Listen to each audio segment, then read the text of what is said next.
Hey guys, so with a beautiful view of Cornish Beach, today I will discuss about how to find a property for rent in Abu Dhabi.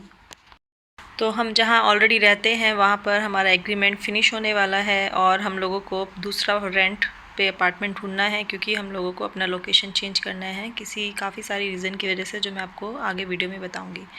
तो हम पहले discuss करेंगे कि आपको किस तरह से क्या क्या ऑप्शन हैं अवेलेबल यूएई में। आप फ्लैट्स ढूंढ सकते हैं, ऑनलाइन किस तरह से सर्च कर सकते हैं और डायरेक्ट साइट पर जाकर विज़िट कैसे कर सकते हैं। तो चलिए बात करते हैं।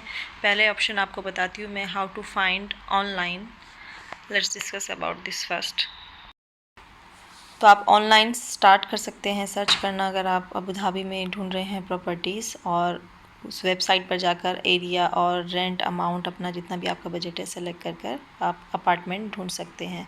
कुछ फेमस साइट्स हैं जो मैं आपको नाम बताती हूँ, जैसे कि है bayut.com, यहाँ पर सर्च कर सकते हैं। propertyfinder.ae, यहाँ पर भी आप सर्च कर सकते हैं। डुबिज़ल, यहाँ पर भी आप सर्च कर सकते हैं रेंट अपार्टमेंट। और ADCP, ये काफ़ी बड़ी अबू धाबी की प्रॉपर्टी मैनेजमेंट कंपनी है।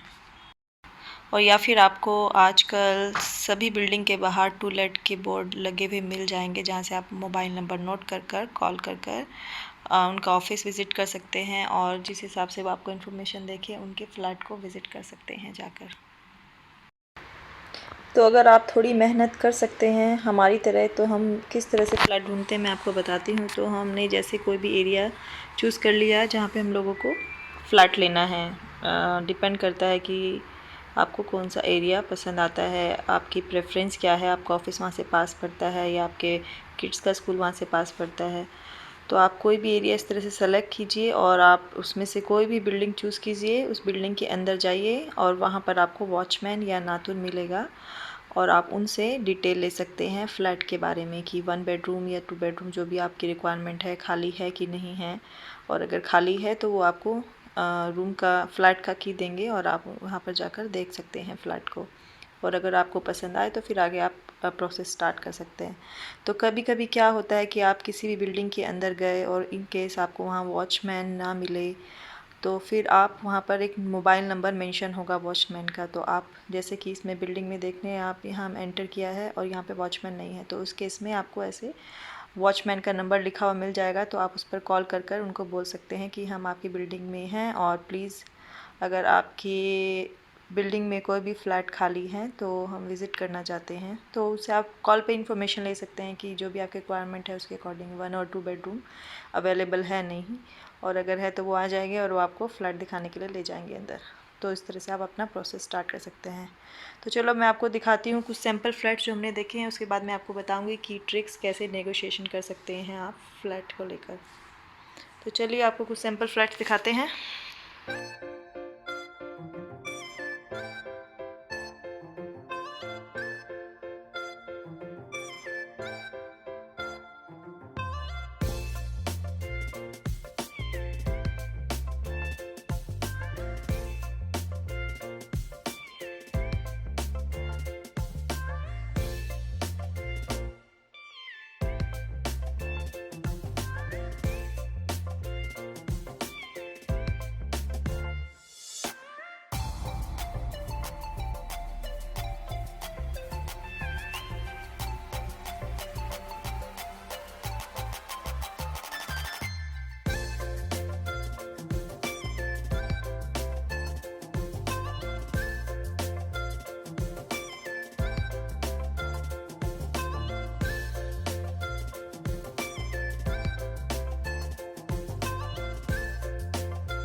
तो आपको जो भी मोस्टली खाली फ्लैट मिलेंगे तो आपको उसकी हालत थोड़ी ख़राब ही दिखेगी, बट वो आपको पूरा क्लीन करके पूरी मेंटेनेंस करके आपको हैंड ओवर करेंगे फ़्लैट।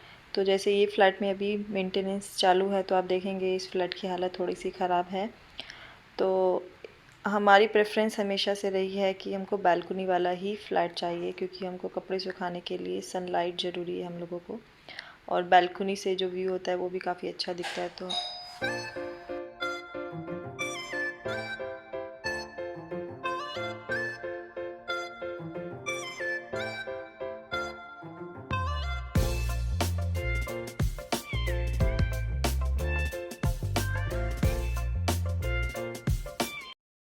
तो इन जनरल अबू धाबी में अगर आप कोई भी फ़्लैट देख रहे हैं तो आपको स्टैंडर्ड है कि आपको एंटर करते ही आपको लिविंग एरिया मिलेगा और पाउडर रूम मिलेगा, या जिसको गेस्ट वॉशरूम भी बोलते हैं, और एक मेन वॉशरूम होगा, किचन होगा।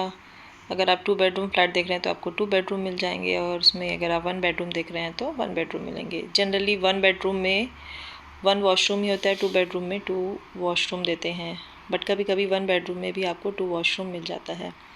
तो डिपेंड करता है किस फ्लैट में किस तरह से। अगर आप वॉशरूम में कुछ भी चेंज कराना चाहते हैं, शिफ्ट होने से पहले आप कुछ भी आपको लगता है कि ये बहुत पुराना है तो आप चेंज करा सकते हैं। तो हम जब भी किसी भी फ्लैट को लेते हैं हम उसका बाथ टब तो ज़रूर चेंज कराते हैं उनसे रिक्वेस्ट करके, क्योंकि वो किसी और का यूज़ करा हुआ होता है तो वो चेंज कर देते हैं हमेशा, जब भी हम किसी भी फ्लैट में शिफ्ट हुए हैं अभी तक।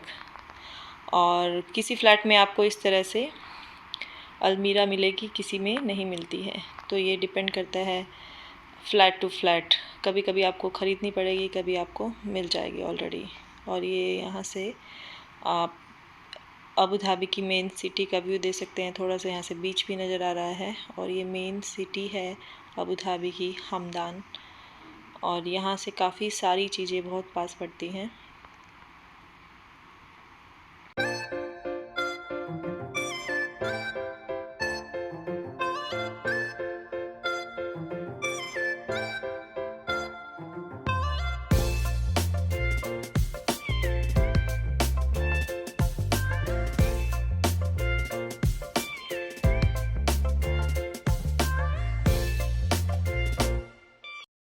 तो अब बात करते हैं नेक्स्ट स्टेप क्या होगा अगर आपको फ़्लैट पसंद आ जाता है। अगर आपको कोई भी फ़्लैट पसंद आ जाता है तो आप जाकर वॉचमैन को बता सकते हैं, और वो आपको ऑफ़िस का कॉन्टैक्ट नंबर देकर आप वहाँ पर कॉल करके अपना रेंट एग्रीमेंट के लिए प्रोसेस स्टार्ट कर सकते हैं। बट आपको वो जब रेंट अमाउंट बताएगा तो उसमें आप नेगोशिएशन भी कर सकते हैं। तो मैं आपको नेगोशिएशन टिप्स बताती हूँ कुछ कि आपके रेंट अमाउंट पे किस तरह से नेगोशिएशन कर सकते हैं। तो जनरली यहाँ पर 4 पेमेंट ऑप्शन देते हैं, जिसमें आपको पूरे साल का एडवांस पीडीसी चेक देना होता है, और फर्स्ट रेंट आपको एडवांस में पेमेंट करना होता है। तो इसमें आपको क्या करना होगा, अगर आप उनसे पूछेंगे कि कितना रेंट अमाउंट है, पहले आप उनसे ट्राई कीजिए अगर वो कम कर सकते हैं तो। अगर वो बोलते हैं कि नहीं हम कम नहीं कर सकते हैं, तो आप उन्हें बोलिए कि अगर लेट से मैं आपको 1 टाइम पेमेंट करता हूँ या 2 पेमेंट में करता हूँ तो आप मुझे क्या डिस्काउंट देंगे। तो उनको वो अगर वो अपना कोई प्राइस बताते हैं तो आप उसमें और भी रिड्यूस कर सकते हैं कि आप इतना अमाउंट दीजिएगा तो मैं आपको 1 पेमेंट में अमाउंट पे कर सकता हूँ। तो आपको वो काफ़ी डिस्काउंट दे सकते हैं। इस तरह से आप उनके साथ नेगोशिएशन कर सकते हैं, जो कि काफ़ी लोगों को आइडिया नहीं होता है, यहाँ पर रह रहे हैं। तो कुछ इस तरह से आप नेगोशिएशन करके अपना रेंट अमाउंट को रिड्यूस करा सकते हैं। तो हमारी रिक्वायरमेंट जैसे मैंने आपको बताया काफ़ी चेंज हो चुकी थी, इस वजह से हमको वो रेंट खाली करना था, और उसका अमाउंट भी बहुत ज़्यादा हाई था। और अभी कोविड की वजह से काफ़ी रेंट अमाउंट मार्केट में डाउन हो चुका है, तो इस वजह से भी हम चेंज करना चाह सकते थे। तो हमारी प्रेफरेंस है कि हमारे पास घर के पास पार्क होना चाहिए, तो और जो मेरी डॉटर है उसका स्कूल पास हो, जिससे मुझे उसको लाने और ले जाने में कोई प्रॉब्लम ना हो। तो इस वजह से हमने अपना एरिया चेंज करा, और हम लोगों को अपनी प्रेफरेंस के हिसाब से हमने फ़्लैट देखा। और आपको देखना होगा कि आसपास सब चीज़ें अवेलेबल हैं, सुपरमार्केट अवेलेबल है, हॉस्पिटल एक्सेस ज़्यादा दूर में नहीं है। तो इस तरह से आप अपनी प्रेफरेंस लेकर, हमारी प्रेफरेंस थी जैसे कि बालकनी ज़रूरी होनी चाहिए, तो ऑप्शन थोड़े कम हो जाते हैं अगर आपकी बालकनी वाली प्रेफरेंस है, क्योंकि बालकनी वाली बिल्डिंग यहाँ पर बहुत कम मिलती हैं। तो चलिए अब बात करते हैं कि रेंट एग्रीमेंट क्या क्या यहाँ पे टर्म्स होती है, पेमेंट टर्म्स क्या होती है, और काफ़ी और क्या क्या रूल्स होते हैं जो आपको रेंट एग्रीमेंट बनाते हुए ध्यान रखना होगा। दूसरी चीज़ आती है यहाँ पर सिक्योरिटी डिपॉज़िट, जो आपको एडवांस में पे करना होता है और जो कि रिफ़ंडेबल होता है अगर आप अपना फ़्लैट खाली करते हैं तो। मिनिमम 2 और मैक्सिमम 5000 AED रहता है किसी भी मैनेजमेंट कंपनी में सिक्योरिटी डिपॉज़िट। और 5% म्यूनिसिपैलिटी टैक्स होता है जो आपको पे करना होता है, वो आपको कंपनी को पे नहीं करना होता, वो आपको गवर्नमेंट को पे करना होगा। आपका जो इलेक्ट्रिसिटी और वाटर बिल है उसी के साथ आएगा, बट वो 5% होगा आपका टोटल रेंट अमाउंट का। अगर आपका रेंट अमाउंट 50,000 है तो उसका 5% पूरे साल का मंथली बिल आएगा जो इलेक्ट्रिसिटी वाटर का, उसके साथ वो ऐड होकर आएगा। इलेक्ट्रिसिटी और वाटर बिल आपके ही नाम पर आएगा, जिसका वो अलग प्रोसेस है। तो वो जब आप कोई भी फ़्लैट लेंगे तो वो आपको एक्सप्लेन करेंगे कि आपको कहाँ जाना होगा। तीसरी चीज़ की अगर किसी कंपनी में मैनेजमेंट फ़ी भी एक्स्ट्रा वो ऐड करके रखते हैं रेंट अमाउंट में। मेरी तो यही एडवाइस रहेगी कि अगर ऐसा कोई फ्लैट आप उसको अवॉइड ही कीजिए, that is good for nothing. उसका कोई एक्स्ट्रा कुछ नहीं होता है, बट वो कभी कभी कंपनीज अपने एक्स्ट्रा चार्जेस लगा कर रखती हैं। हाँ, अगर आपके पास कोई कार है तो अगर कार पार्किंग कभी कभी वो लोग एक्स्ट्रा कॉस्ट लगाते हैं, कार पार्किंग अगर किसी भी बिल्डिंग में अवेलेबल हो तो। इन टर्म्स मैंने आपको बता ही दिया है कि आपको एडवांस में सब पेमेंट देना होगा, बट हाँ वो पीडीसी चेक होगा, तो वो आपके ऊपर डिपेंड करेगा कि आपको कौन सा पेमेंट टर्म चूज़ करना है। आपको 4 चेक्स में पेमेंट करना है, 2 चेक्स में पेमेंट करना है, और कभी कभी कोई कंपनी चेक में पेमेंट करने के भी 100 दिरहम पर चेक एक्स्ट्रा चार्जेस लगाती हैं। तो वो आपको सब डिटेल पहले से ही पूछना होगा कि क्या क्या एक्स्ट्रा चार्जेस हैं, तो जिससे आप अपना माइंड सेट कर सकते हैं कि आपका टोटल कॉस्ट कितना आने वाला है किसी भी एकोमोडेशन को रेंट पर लेने से पहले। और हाँ, सबसे इम्पोर्टेंट बात जो आपको किसी भी कंपनी से एग्रीमेंट साइन करने से पहले पता होना चाहिए कि अगर आप 1 ईयर का एग्रीमेंट बना रहे हैं, तो अगर इन केस आप 1 ईयर से पहले कोई भी फ़्लैट खाली करना चाहते हैं तो आपको 2 मंथ का रेंट एज अ पेनल्टी पे करना होगा। ये हर एक कंपनी जो प्रॉपर्टी मैनेजमेंट कंपनी है वहाँ पर ये रूल कंपलसरी है। और इन केस अगर आप पूरा 1 ईयर का कॉन्ट्रैक्ट फिनिश करना चाहते हैं और उसके बाद फ्लैट को रिन्यू नहीं कराना चाहते हैं, तो आपको 1 ईयर का कॉन्ट्रैक्ट फिनिश होने से 2 मंथ पहले आपको नोटिस देना होगा कि हम आपका फ़्लैट रिन्यू नहीं करना चाहते हैं। इन केस आप भूल जाते हैं इन्फॉर्म करना, तो उस केस में भी आपको पेनल्टी पे करनी होगी, या 1 या 2 मंथ का रेंट, उनका जो अलग अलग प्रोसेस होता है हर एक कंपनी का। तो ये मोस्ट इम्पोर्टेंट चीज़ जो आपको ध्यान रखनी होगी।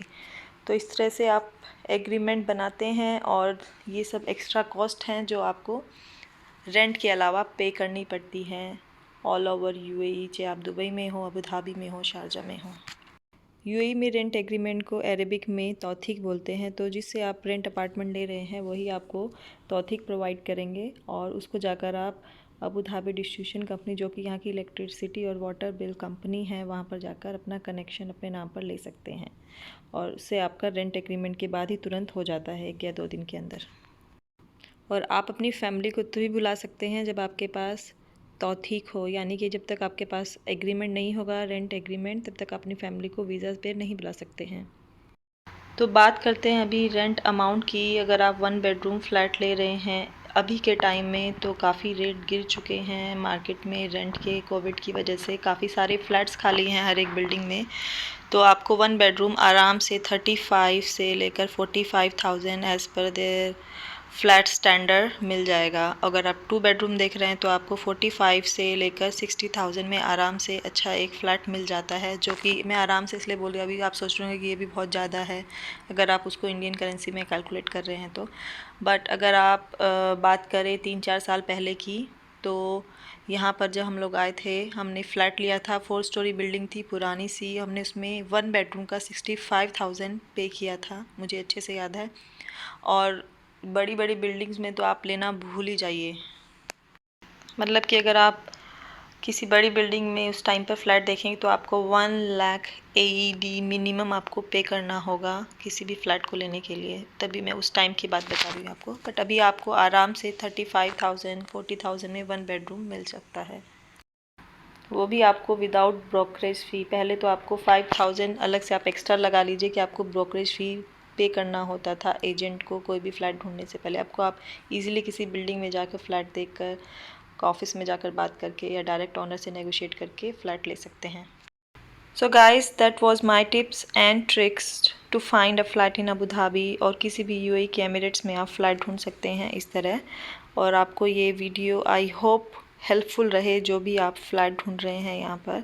और अगर जो भी लोग यहाँ पर प्लान कर रहे हैं मूव होने का, उनको भी एक आइडिया लग जाएगा कि कितना टोटल कॉस्ट आएगा एकोमोडेशन में अगर आप यहाँ पे प्लानिंग कर रहे हैं आने का। So please don't forget to subscribe my channel. मिलते हैं नेक्स्ट वीडियो में। आपको मैं नेक्स्ट वीडियो में कुछ ना कुछ इन्फॉर्मेटिव वीडियो अपलोड कर बताती हूँ। Bye bye.